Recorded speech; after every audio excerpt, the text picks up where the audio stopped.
Hey, what's up guys? Your average wargamer is back with another video of World of Warships. And today I'm going to be featuring a tier 9, well, a rare cruiser that was available previously in the game, but not now because, well, it's been removed for sale. And that is a tier 9 premium American heavy cruiser, Alaska. Now, Alaska is definitely one of the very interesting cruisers that Wargaming has added. And in 2024, there are so many options out there. There is Aegir, Siegfried that are currently available. But I want to talk about Alaska because, well, it's been released quite a long while ago. And its guns are very infamous for its AP angles, and the penetration is decent for its tier. For tier 9, this heavy cruiser, it has so many things going for it. So my question is is it even worth it playing in 2024?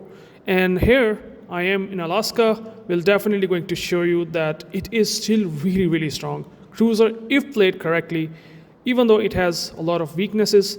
The hull is still very vulnerable to getting overmatched by pretty much so many ships out there. Like if you're able to see the matchmaking, there is basically a Shikishima that overmatches, but a lot of cruisers out there which actually Alaska loves because of its damage output with the AP angles and AP penetration that it has.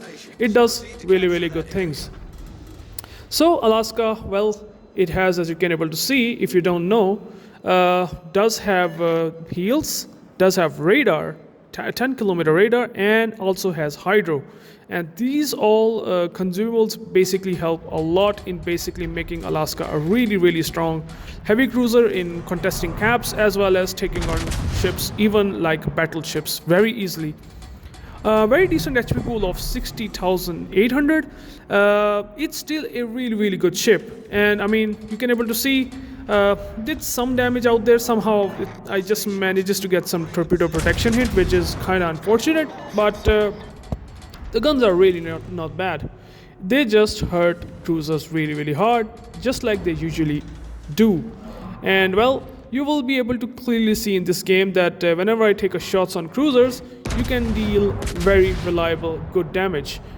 Alaska, well, it has battle cruiser dispersion, if you don't know, and this makes the accuracy of these guns pretty consistent, I would say, sort of consistent with decent reload time of around 20 seconds base.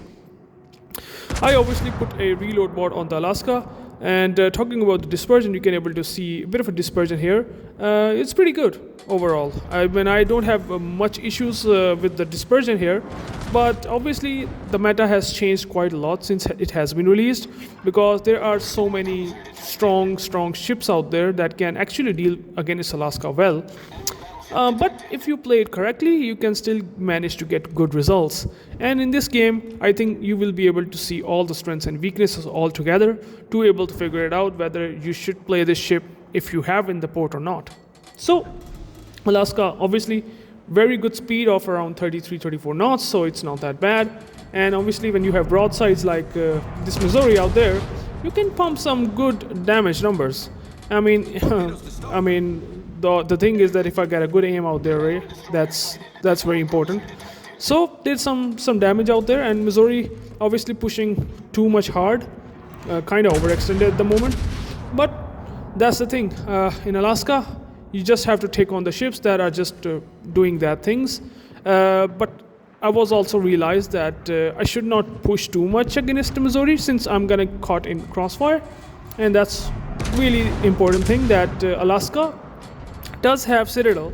Not the super vulnerable out there among cruisers, but still, there's a good chance of getting Citadel when people aim around waterline. So gotta be keeping that in mind. Other than that, Alaska is a strong cruiser that is still pretty good in 2024, provided that you play it carefully. And in this case, you can able to see tank the Missouri shells here. They are 406mm guns that does overmatch Alaska bow and stern. And well, here you will be able to see a bit of an example that Adonskoye is basically showing broadside.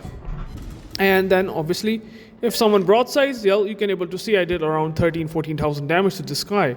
which clearly shows that how strong this ship is against cruisers. Which, I mean, it used to have its name and it's released as Cruiser Killer, and it's still true. I mean, if people broadside like that Donskoy, that is just still doing that same thing. And well, the dispersion you can able to see, it's pretty reliable, not that bad. And I mean, broadsiding like this does not gonna be, it's not gonna be spared. And here, the Alaska did exactly that. Radar the Neptune, because Neptune is around 10 kilometer-ish, so radar is also a very good thing. And obviously, it is having a 305mm guns. So very good overmatching guns out there, which actually overmatch 16mm armor. So Neptune here is definitely in a very, very tough spot. And bow tanking Alaska shells is definitely not going to work for too long. And then Neptune is definitely dead. So that's the thing about Alaska, which I absolutely love. It's not easy ship to play, but it's still definitely not bad. It can tank shells if you play it correctly, and here I'm doing exactly that. Stalingrad broadside, well, at these long ranges, well, the shells obviously I managed to didn't get towards the target well, like Stalingrad kited away, but still, never mind, I am pretty okay. And in the game, if you can able to see, I have taken 2 kills, 2 citadels, and well, there is ships on the sea that I have to push. And to do some damage, I have to basically support my Shimakaze that is coming towards sea flank and trying to help the teammates out there. So it's pretty important that you take the flanks and position very, very correctly in order to be able to use these guns effectively. Even though, well, the game sort of kind of get decided, since a lot of their ships have been dead on A, and A flank is clear, and only a couple of ships remaining on the sea.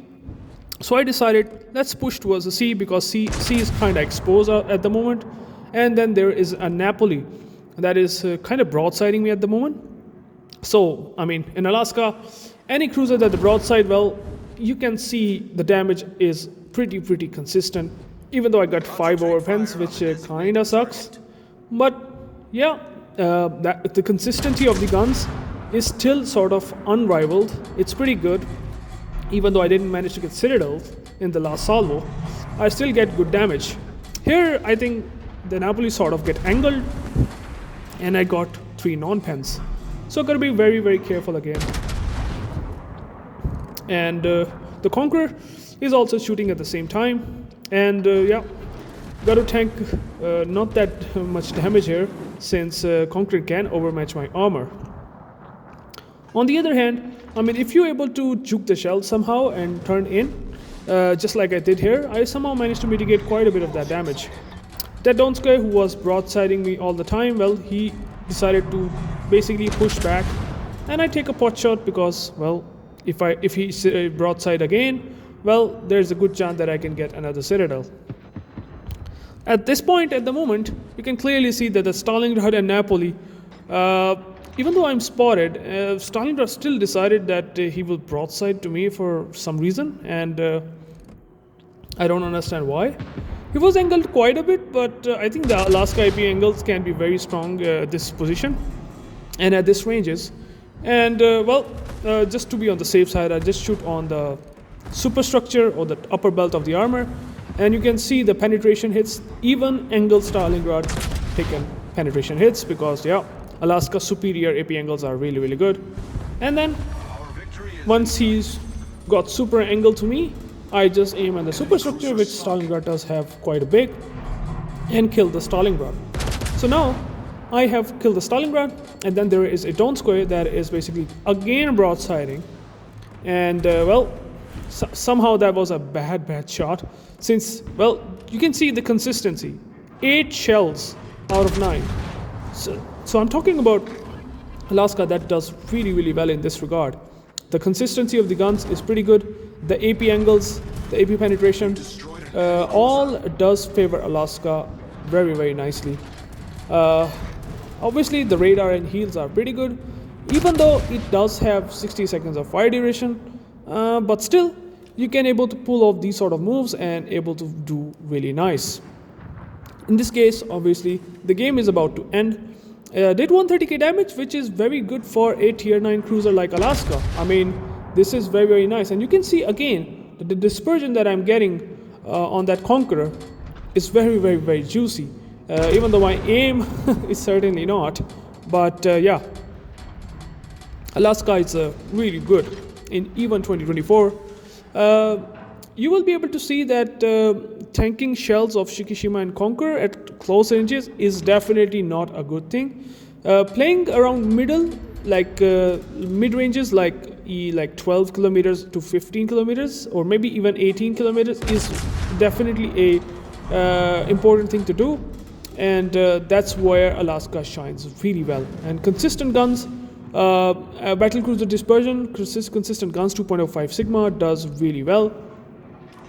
And I mean, even if the Shikishima is angled, I mean, I can just pinpoint hit on the superstructure to deal basically 8,000 damage, 8,600 damage. So, I mean, I can even try to use the AP maybe, HE, maybe to set fire on the bow, but still I love AP angles on these guns. And look at that, again 7 penetration of that angled Shikishima.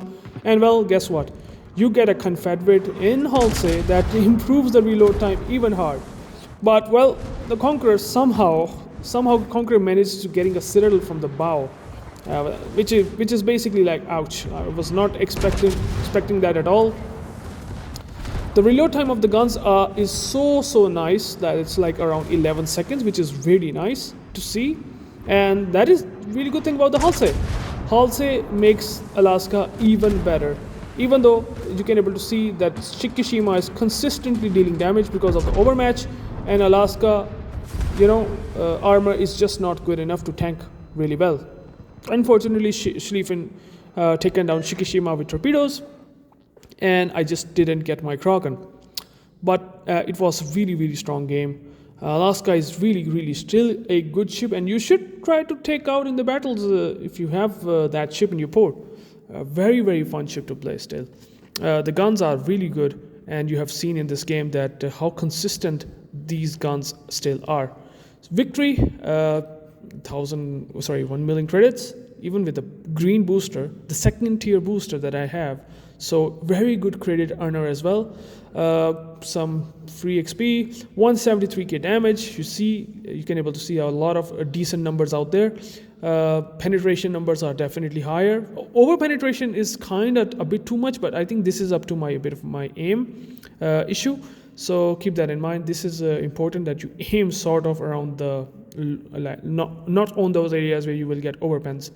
4 kills, 2 citadels, 7 defended, and even secondary hits to that, I think, Shikishima. Dreadnought and Confederate, obviously. Team score, 2.4k base XP. I mean, there are a couple of ships like Plymouth, Erie, and Moskva, but you can able to see how good I pushed in towards the sea and basically completely controlled that flank. In a very systematic way, not pushing too much, not overextending, extending in a way that can basically make Alaska life hard. In this case, my life hard. So there is that. So team score, you can able to see very good results. Detail report wise, did damage to basically every ship out there. Like Shikishima, you have taken some decent damage out there with only AP shells. So you can able to see how good those guns are. So I hope you understand the Alaska power is really nice, even in 2024. Really much worth it to play, and definitely a recommendation to play in randoms for sure. Even ranked battles, that's pretty good. So I hope you liked the video. If you like it, please subscribe, like, and I will catch you into the next one. Peace out.